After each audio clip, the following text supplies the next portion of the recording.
우리 영상 하나 보겠습니다. 예, 안녕하십니까. 연동라떼 오늘 7번째 시간. 이 코로나 때문에 참으로 힘들고 어려운 상황 속에서 우리 연동라떼는 점점점 따뜻하고 또 푸근한 이렇게 모습들을 담아내고 있는데요. 오늘은 7번째 우리 심희순 장로님이십니다. 장로님 안녕하세요. 네. 반갑습니다. 장로님.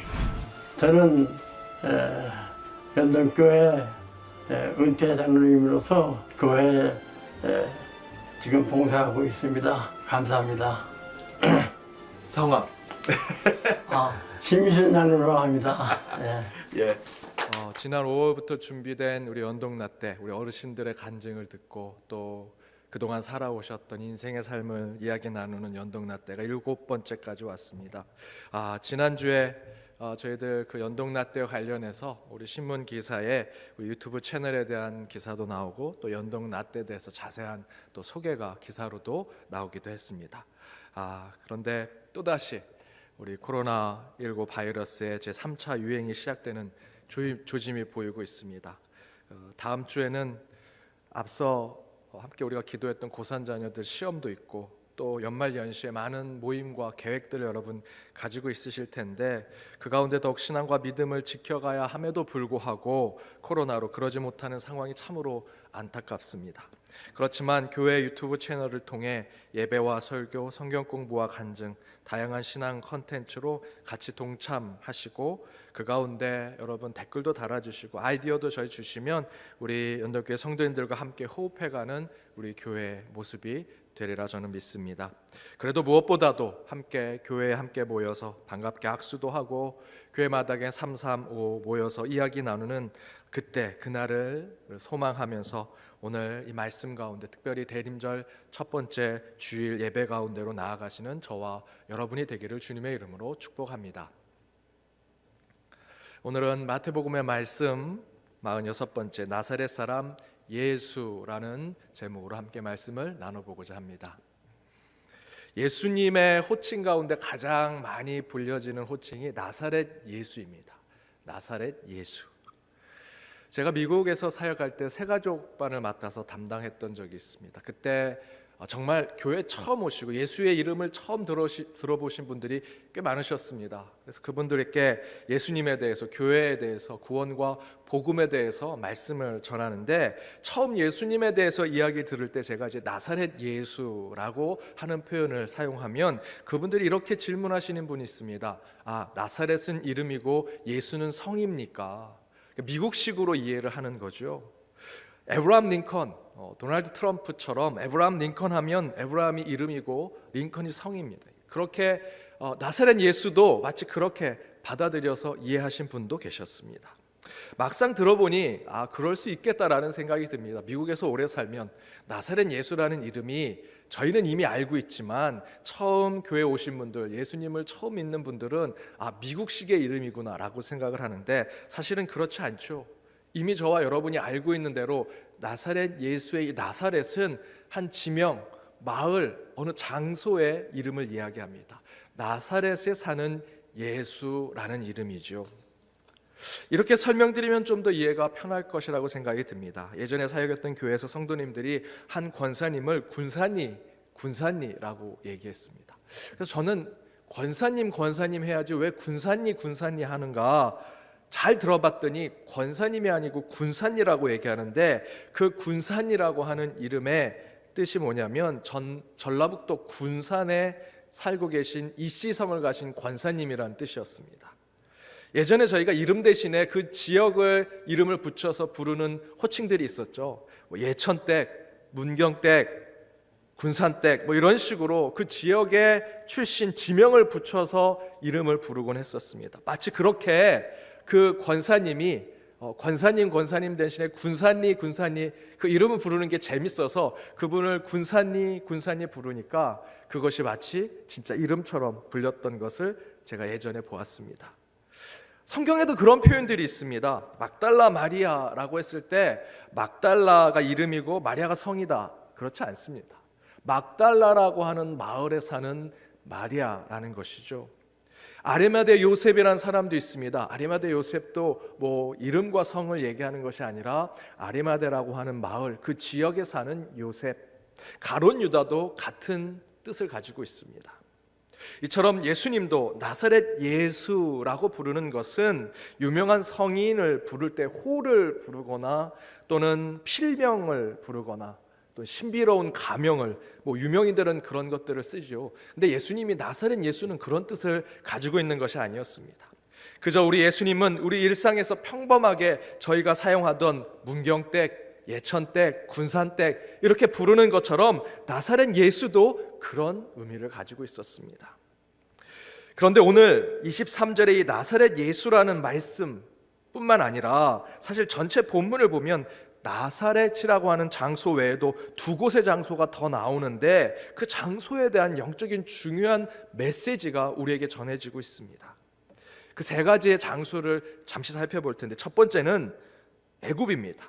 19절에 보면 헤롯이 죽은 후에 주의 사자가 애굽에서 요셉에게 현명하여 이르되 라고 표현하고 있습니다. 19절 앞부분에 보면 예수님께서 베들레헴에서 태어나셨는데 헤롯 왕이 자신 말고 유다의 왕이 왔다는 소식을 듣고 두려워서 2살 이하의 아이들을 다 학살합니다.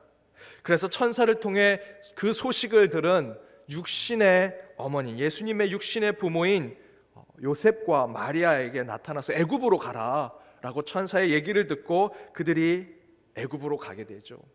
그리고 시간이 지나서 헤롯이 죽은 후에 천사가 다시 그들에게 나타나 애굽으로부터 다시 돌아와라, 애굽에서 돌아와라 라고 하는 하나님의 뜻을 전달을 받습니다. 그래서 그들이 애굽에서 돌아왔다라고 하는 표현을 19절에 얘기하는데 이 애굽이라는 장소는 우리에게 매우 중요한 신앙적 메시지를 주고 있습니다. 두 번째는 20절, 21절에 기록되어 있습니다. 일어나 아기와 그의 어머니를 데리고 이스라엘 땅으로 가라. 아기의 목숨을 찾던 자들이 죽었느니라 하시니 요셉이 일어나 아기와 그의 어머니를 데리고 이스라엘 땅으로 들어가니라. 때가 되어서 예수님의 가족이 다시 돌아오는데 다시 돌아오는 땅을 오늘 본문에서 이스라엘의 땅이라고 기록하고 있습니다. 그런데 이 표현이 중요한 것이 복음서에서 이스라엘 땅을 있는 그대로 이스라엘 땅이라고 기록하지 않고 있다라는 것이죠. 이스라엘 땅이라고 하는 이스라엘 땅을 이스라엘 땅이라고 기록한 책은 마태복음 2장 지금 함께 읽은 20절과 21절에만 나옵니다. 다른 복음서, 다른 신약 성경에 보면 이스라엘 땅을 이스라엘 땅이라고 기록한 책은 없습니다. 바로 오늘 이 마태복음 2장 20절 21절에만 나옵니다. 대신에 그 당시에 사용하던 헬라적인 표현 또는 로마식의 지명으로 가이사라 빌립보, 디베라 그리고 훗날에는 팔레스타인이란 표현으로 이스라엘 땅을 표현하지요.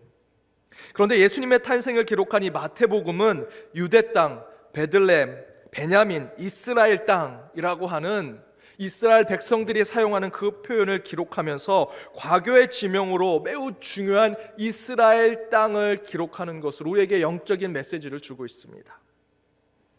세 번째는 이미 앞에서 말씀드린 23절에 나오는 예수님께서 정착하여 사셨던 나사렛이란 땅도 그 장소도 매우 중요한 영적 의미를 가지고 있죠. 이렇게 세 장소, 애굽, 이스라엘 땅, 나사렛, 이것은 매우 중요한 영적 의미를 우리에게 전해주고 있습니다. 그래서 오늘 2020년 예수님 탄생이 주는 참된 메시지를 깨달아가는 이 대림절 첫 주일에 오늘 본문에 나오는 애굽, 이스라엘 땅, 이 나사렛 이 세 개의 지역과 지명이 우리에게 전해주는 하나님의 뜻을 함께 나누고 지금 우리가 처한 상황에 비추어서 더욱더 하나님의 메시지를 듣는 시간이 되기를 바랍니다. 그 첫 번째는 애굽입니다. 애굽이란 장소. 오늘 본문에서 주는 애굽의 영적 의미는 나그네 영성을 깨달아야 하는 장소임을 우리에게 알려줍니다. 나그네 영성을 깨달아야 한다.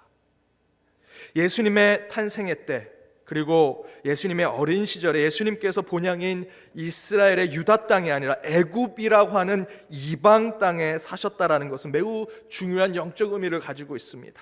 물론 신학적으로는 과거의 모세가 이스라엘 백성들, 신음 가운데 있는 이스라엘 백성들을 애굽에서 출애굽해 주는 그 사건을 예수님께서 애굽에 가셔서 다시 이스라엘 땅으로 돌아오는 그 역사적 사실로 다시 과거의 그 영광을 복귀하는 신학적 의미로 받아들일 수도 있습니다.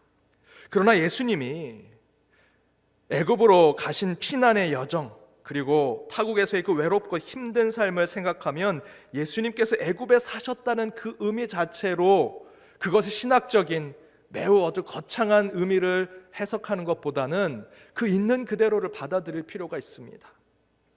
오히려 예수님께서 애굽에서 사셨다라는 이 말씀은 지금 우리가 일상에서 경험하는 고향과 본토를 떠나 외롭고 고되게 사는 우리 현대인에게 주는 위로의 말씀에 더 가깝습니다.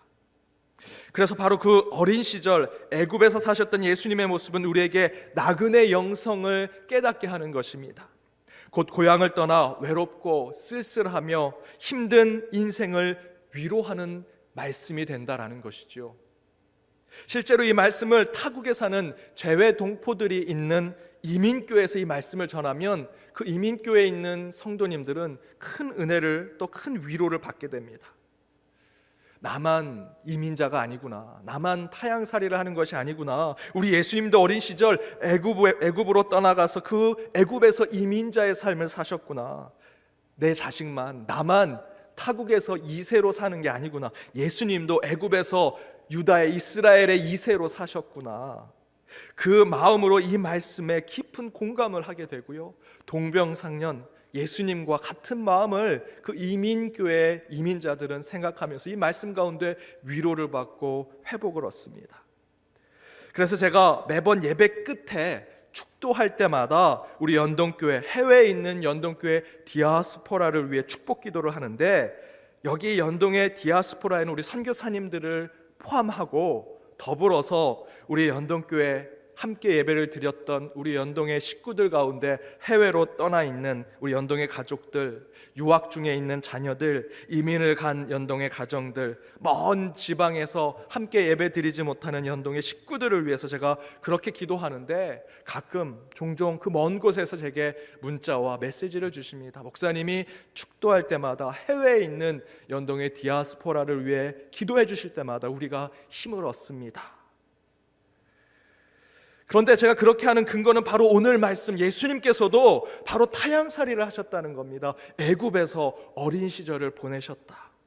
예수님께서 여러분보다 먼저 이민의 삶을 사셨고, 고향을 떠나 타지에서 외롭고 쓸쓸한, 말도 통하지 않고 음식도 맞지 않고 문화도 적절하지 않은 그곳에서 힘들게 사셨기 때문에 분명히 예수님은 이민자, 이방인, 그리고 외지인의 삶, 늘 외롭고 고독하고 쓸쓸한 삶을 살아가는, 어쩌면 저희에게도 위로가 되는 말씀이 된다라는 것입니다. 그런데 저는 이 말씀이 결코 외국에 있는 분들에게만 전해지는 말씀이 아니라고 생각합니다. 지금 내 땅에, 내 고향에 산다라고 생각하면서도 여전히 우리는 외롭고 쓸쓸한 고독한 삶을 살아가는 사람들이 많죠. 그 사람들에게도 이 말씀은 동일한 위로와 소망을 주는 말씀이라고 믿습니다. 왜냐하면요, 실제로 우리는 모두 나그네이기 때문입니다. 유럽의 중세 수도원에, 그 수도원에 속한 성도들, 그 수도원에 왔다 갔다 하는, 그곳에서 함께 예배를 드리는 그 성도들을 그 중세 수도원에서는 비아토르라고 불렀다고 합니다. 비아토르의 뜻은 라틴어로 나그네, 여행자, 잠시 지나가는 사람, 이런 뜻을 가지고 있습니다. 실제로 우리의 인생이, 우리의 삶의 여정이 이 나그네와 같지 않습니까? 정처 없이 떠도는 것 같은 인생, 정착하지 못하고 이리저리 눈치 보고 방황하며 살아갈 수밖에 없는 삶이 저와 여러분의 인생 아니겠습니까? 그래서 사실 우리는 모두 외롭고 쓸쓸하며 고독한 인생을 살아갑니다. 그 인생의 외로움과 고독함을 이겨보려고 저희는 이 땅에서 자녀도, 가족도 더 많이, 자녀도 많이 낳아보고 재산도 많이 가져보고 세상의 권세, 명예, 지식도 많이 소유하려고 했지만, 그렇게 해보았던 솔로몬은 이미 이렇게 얘기했습니다. 그거 다 해봤는데 헛되고 헛되니 모든 것이 헛되도다. 이 땅에 있는 것으로 그 외롭고 쓸쓸한 이방인과 같은 외지인과 같은 타향살이하는 그 삶을 해결하고자 하는 것은 결코 그리스도인의 모습이 아니라는 것이죠. 이 땅에 있는 것으로 그 허한 마음이 채워질 수 없습니다. 성경은 그런 우리의 모습, 어쩌면 우리 믿는 자들의 정체성을 그는 이렇게 증거합니다. 성경에서 히브리서 11장 16절에는 그들이 이제는 더 나은 본향을 사모하니 곧 하늘에 있는 것이라. 저와 여러분과 같은 하나님을 믿는 자들은 이 땅이 아니라 더 나은 본향을 사모하는데 그것은 하늘에 있는 것이다 라고 기록합니다. 우리 모든 인간의 인생은 외롭고 쓸쓸하고 고독합니다. 타향살이 하는 것과 같죠. 이 땅에 아무리 정착하려고 하고 뿌리를 내려고 해도 결코 우리는 이곳에서 만족할 수 없습니다. 그래서 성경은 우리가 더 나은 본향을 사모하게 될 것이고 그곳은 하늘이 될 것이다 라고 얘기합니다. 우리 믿는 자들은 이 땅에 나그네의 삶을 사는 것을 깨달아야 합니다. 나그네는 지금 사는 이곳이 최종 목적지가 아닙니다. 고향도 아니고 정착지가 될 수도 없습니다. 그래서 늘 외롭고 쓸쓸하지만 그럼에도 불구하고 우리 믿는 자들은 가야 할 곳이 있음을 깨닫는 정체성을 가져야 합니다. 그것이 나그네의 영성이지요. 바로 이 애굽이라고 하는 장소는 우리에게 그 나그네의 영성을 깨닫게 합니다. 예수님께서 어린 시절 애굽에서 타국인으로, 이방인으로, 이민자로 사셨다라는 것은 우리의 나그네와 같은 인생을 깨닫게 해주는 것이고 더불어서 비아토르와 같은 우리 신앙의 삶을 위로하고 격려하는 말씀이라고 생각합니다. 사랑하는 여러분, 저와 여러분은 모두 외로운 인생길을 살아가는 존재입니다. 돌아보면 지금 사는 이 땅이 다른 나라 같고 타향 같고 나만 외톨이가 된 세상 같습니다. 말도 통하고 물론 돈도 좀 가지고 있고 사람들이 부러워하는 집도 가지고 있지만 그래도 늘 외롭고 쓸쓸하고 고독한 것이 저와 여러분 우리 인간의 인생 아니겠습니까? 그러나 여러분, 예수님이 우리보다 먼저 그 외롭고 쓸쓸한 고독한 이 땅의 삶을 사셨습니다. 그것도 애굽이라는 타향의 삶을 사셨습니다. 따라서 그렇게 애굽에서 어린 시절을 보내셨던 주님을 생각하면서 지금의 이 고독과 쓸쓸 그리고 외로움을 이겨내시고 늘 천국 본향을 사모하시면서 살아가는 저와 여러분이 되시길 주님의 이름으로 축복합니다. 두 번째는 이스라엘의 땅입니다. 이스라엘 땅. 이 이스라엘 땅이라는 장소는 우리에게 회복의 소망을 주는 장소의 메시지를 주고 있습니다. 앞에서 말씀드린 대로 20절과 21절에 나오는 이스라엘이라는 땅이라는 이 표현은 복음서에는 오늘 이 마태복음에서만 나옵니다. 아니, 이 신약 성경 전체, 구약에서는 많이 자주 언급이 되지만 신약 성경에서는 마태복음 2장 20절과 21절에만 나옵니다. 구약의 에레츠 이스라엘, 이스라엘의 땅이라고 하는 이 표현은 신약에서는 바로 오늘 읽은 말씀에서만 나온다라는 것이죠. 그런데 이것이 왜 중요할까? 실제로 마태복음에 쓰여졌던 시기에 이스라엘의 땅은 정확하게는 이스라엘의 땅이 아닙니다. 로마의 땅이지요.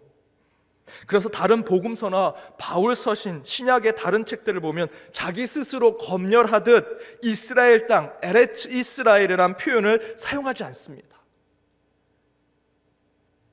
그런데 마태복음은 과감하게 그 이스라엘의 땅이라는 표현을 사용하죠. 그것도 예수님의 탄생 이야기 그 2장에 그 이스라엘 땅을 2번이나 반복합니다.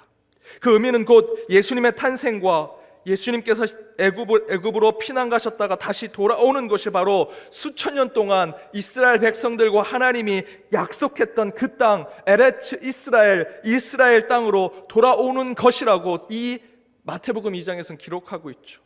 그렇게 아기 예수님이 이 땅에 오시는 것, 애굽에서 피나가신 예수님이 다시 그 땅으로 돌아오시는 것은 바로 이스라엘의 회복을 얘기하는 것이고 새로운 시대가 이제 곧 열릴 것이라는 소망을 주는 메시지입니다.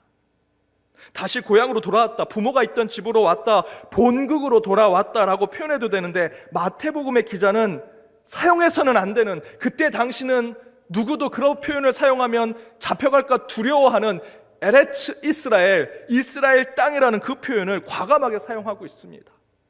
그 모습을 보고 부르그만 신학자는 이렇게 표현합니다. 마태는 이스라엘의 땅을 의도적으로 2차례 반복하면서 야훼와 이스라엘 백성, 언약과 땅, 포로됨과 회복에 얽힌 풍부한 유대적 전승을 독자들에게 환기시키고 있다. 마태복음의 기자는 이스라엘 땅이라는 에레츠 이스라엘이라는 이 표현을 의도적으로 일부러 두 차례를 반복하는 건 강조하는 것입니다. 그렇게 강조하면서 여호와 하나님과 이스라엘 백성들이 서로 약속했던 과거의 그 영광스러운 그 땅을 다시 회복하고 다시 되찾고자 하는 소망을 표현하고, 그것을 유대인들 뿐만 아니라 2000년 동안 함께 이 말씀을 읽어갈 독자들에게 환기시키고 있다라고 부르그만 신학자는 얘기하고 있습니다.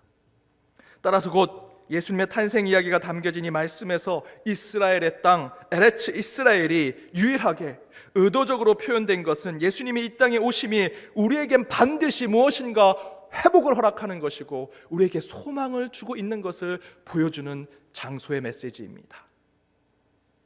저는 바로 이 말씀을 깊이 묵상하면서 지금 저와 여러분의 상황, 우리의 상황을 한번 적용해 보았습니다. 눈에 보이지도 않는 이 바이러스 때문에 우리는 지금 땅을 잃어버렸습니다. 땅을 잃어버렸습니다. 혹자는 직장과 일터를 잃어버렸고요.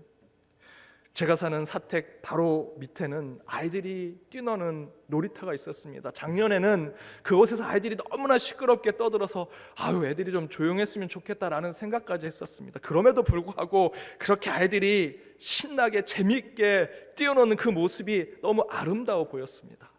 그런데 코로나 1년 동안 그 가운데 고생하면서 그 놀이터에는 아이들이 뛰놀지 못합니다. 아무도 나오지 못합니다. 웃음소리, 아이들이 시끄럽게 떠드는 소리도 아무것도 들리지 않습니다. 그 땅이 죽어가는 것을 보았습니다.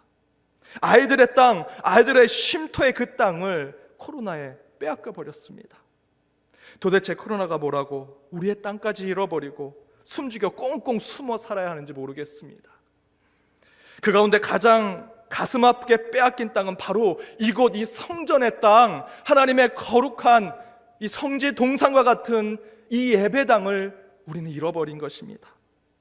저와 함께 호흡하고 함께 울고 웃으며 말씀을 나누고 찬양하고 뜨겁게 기도했던 이 성전의 땅을 잃어버린 것이 너무나 안타깝고 속상합니다.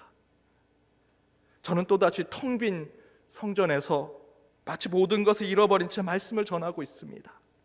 그러나 오늘 말씀을 깊이 묵상하고 준비하면서 저는 큰 위로를 받았습니다. 대림절 첫날 예수님께서 다시 돌아오신 곳이 단순히 고향, 전에 살던 곳이 아니라 이스라엘의 땅, 에레츠 이스라엘, 하나님과 이스라엘 민족이 수천 년 전 약속했던 그 땅이라는 사실이 우리에게는 참으로 크고 강한 믿음을 주는 회복의 말씀이 된다라고 저는 믿습니다.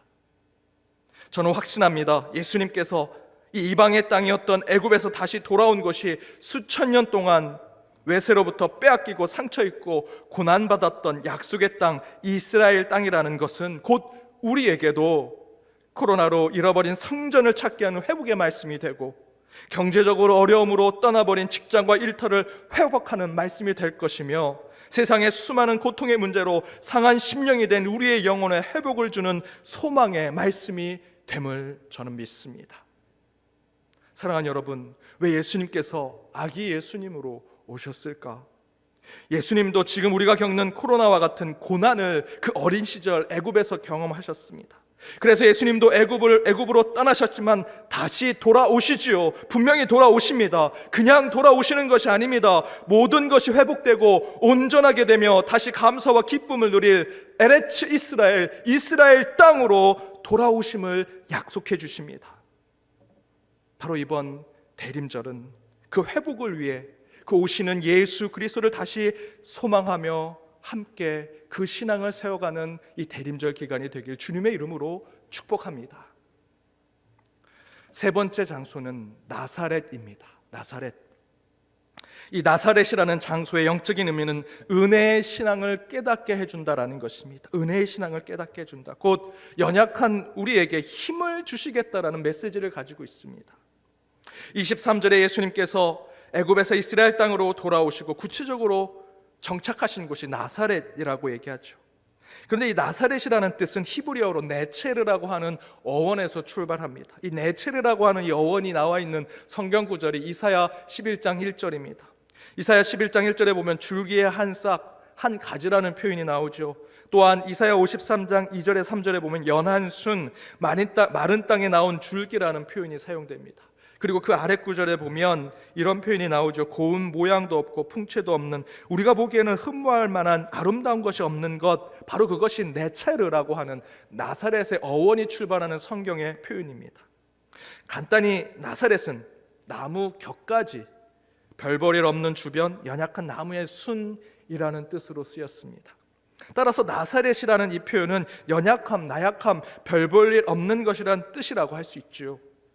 그런데 바로 예수님이 정착하신 곳이 바로 그곳 나사렛입니다. 그리고 예수님은 그곳에 이름을 부여받아서 본인의 별명처럼 얻게 되었죠. 나사렛 예수라고. 그렇다면 그 나사렛 예수의 의미는 무엇이겠습니까? 별 볼 일 없는 곳에 계신 예수, 조금 더 우리의 마음으로 붙잡는 표현으로 생각한다면 나약한 이들과 함께하는 예수라는 의미를 가지고 있는 것입니다. 바로 나사렛 예수라는 이름은 곧 예수님이 이 땅에 오신 목적을 그대로 깨닫게 해주는 표현입니다. 별 볼 일 없는 자들, 나약하고 연약하며 상처받아 슬퍼하고 땅과 일터를 잃어 고난받는 자들의 친구가 되어주시고 힘이 되어주시는 분, 그것이 예수님의 공생의 사역 아니겠습니까? 그 공생의 전부를 하나로 표현한다면 바로 나사렛 예수라는 것입니다. 그 말씀 가운데 우리는 다시 우리의 자리를 돌아봐야 합니다. 연약하고 나약하고 별 볼 일 없는 저와 여러분에게 하나님께서 나사렛 예수를 보내셔서 그를 통해 우리를 구원의 역사로, 은혜의 역사로 이끌어 주셨죠. 그렇다면 우리는 그 나사렛 예수를 통해 받은 은혜를 어떻게 해야 할까? 우리 연동교회는 나사렛 연동교회가 되어 있는지, 주변에 있는 연약하고 나약한 자들을 참으로 돌보는 교회가 되는지, 저와 여러분의 삶이 나사렛 김주용, 나사렛 김장로, 나사렛 박권사, 나사렛 이집사로서의 신앙의 삶을 살고 있는지, 코로나로 교회가 함께 모이지 못하고 그래서 재정이 줄고 교세가 주는 것, 우리가 진정으로 그것을 두려워해서는 안 됩니다. 우리 교회가 진정으로 두려워해야 하는 것, 저와 여러분이 신앙으로 두려워해야 하는 것은 나사렛 예수의 신앙을 잃어버리지 않을까. 세상은 고통과 고난 가운데 있는데 나사렛 예수를 믿는 우리가 그 은혜를 받아 나사렛 예수와 같은 사명의 삶을 살아야 되는데 그것을 잃어버리지 않을까. 그것을 두려워해야 합니다. 사랑하는 여러분, 예수님께서 나사렛 예수의 별명을 얻고 살아가신 것은 동네의 이름 때문이 아닙니다. 저와 여러분에게 하나님 나라의 사명을 깨닫게 하기 위해서, 별 볼 일 없는 연약하고 나약하고 저 밑에서 신음소리를 내는 이들을 위해 그곳에 계셨던 나사렛 예수의 삶을 함께 살아가라고 그 이름을 주신 것입니다. 나사렛 김 목사, 나사렛 박장로, 나사렛 김권사가 되라고, 그렇게 나약하고 가난하며 어려운 자들을 도우라고, 그렇게 살아가는 성도가 되라고 우리에게 그 예수님께서 나사렛 예수로 임하시는 것입니다. 대림절 첫날입니다. 예수님께서 왜 나사렛 예수로 이곳에 오셨는지, 우리 대림절 첫 주일로부터 늘 그 주님을 생각하면서 이제 우리에게 은혜를 베풀어 주신 나사렛 예수의 삶을 이제 내가 어떻게 살아갈지 한 주 고민하고 기도하며 나아가는 저와 여러분의 삶이 되기를 주님의 이름으로 축복합니다. 함께 기도하시겠습니다. 평화의 하나님, 대림절 첫 주일 말씀과 다짐으로 주님 앞에 나아갑니다. 오늘 말씀대로 예수 탄생의 말씀 가운데 대림절의 참 신앙을 깨닫게 하여 주옵소서. 먼저 나그네와 같은 신앙 속에서 외롭고 쓸쓸할지라도 항상 하나님이 함께 하심을 깨달으며 살게 하시고 하나님의 약속하신 땅을 늘 소망하며 살아 이스라엘의 땅을 회복하는 역사가 우리 삶과 가정, 이 교회 위에 이루어지게 하여 주옵소서. 또한 가난하며 어려운 이웃을 살피는 나사렛 신앙을 회복하여 다시 교회가 교회다운 곳으로 거듭나게 하여 주옵소서. 이런 결단으로 한 주 대림절 신앙을 지키게 하여 주옵소서. 이 모든 간구 예수님의 이름으로 기도드립니다. 아멘.